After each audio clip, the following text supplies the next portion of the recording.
Hogan, Michael Cohen says that President Trump did direct him to make those. But the fact that I think the media is giving credence to a convicted criminal, I understand. But the fact that you're giving credence to someone who's a convicted, self-admitted liar, quite frankly, I understand that. He's a self-admitted liar. You guys all know that. And for him to say, I'm going to stop lying now, starting now, is somewhat silly. It's a horrific, tragic situation. Obviously, our hearts go out to the family and to anyone who's suffered any type of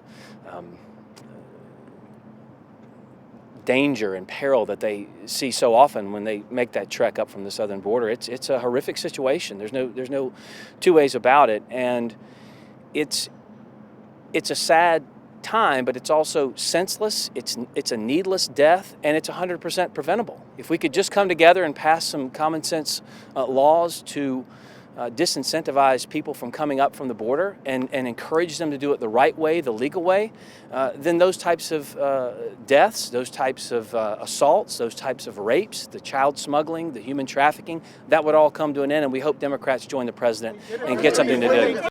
Yeah, the president said yesterday he has about 5 names in the hopper. We expect him to make an announcement pretty quickly. Obviously, if the president and the chief of staff will make out another deal and extend it, they can do that. It's their prerogative to do so. Right now, currently, John Kelly's expected to leave at the first of the year. The president is also expected to make an announcement imminently. I'm not going to tell you who that's going to be, and I definitely don't have any tips for you right now. Does the administration take responsibility for a parent taking a child on a trek through Mexico to get to this country? No.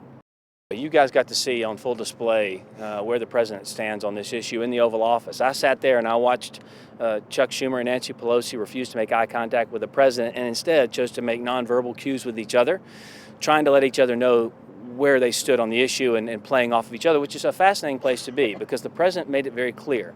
He does want a border wall. He does want border security. He wants to protect the American people. I heard Nancy Pelosi and Chuck Schumer both use the phrase, the American people, over and over and over again, yet their policies don't protect the American people. Instead, it stands with hundreds of thousands of people who are here illegally and unlawfully, as opposed to hundreds of millions of American citizens.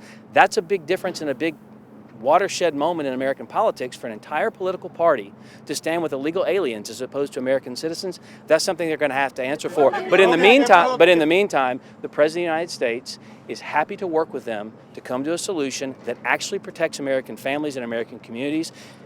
At the time of the inauguration, the president was trying to establish a government and right all the wrongs of the Obama administration. He did both of those things, quite frankly, at historic levels.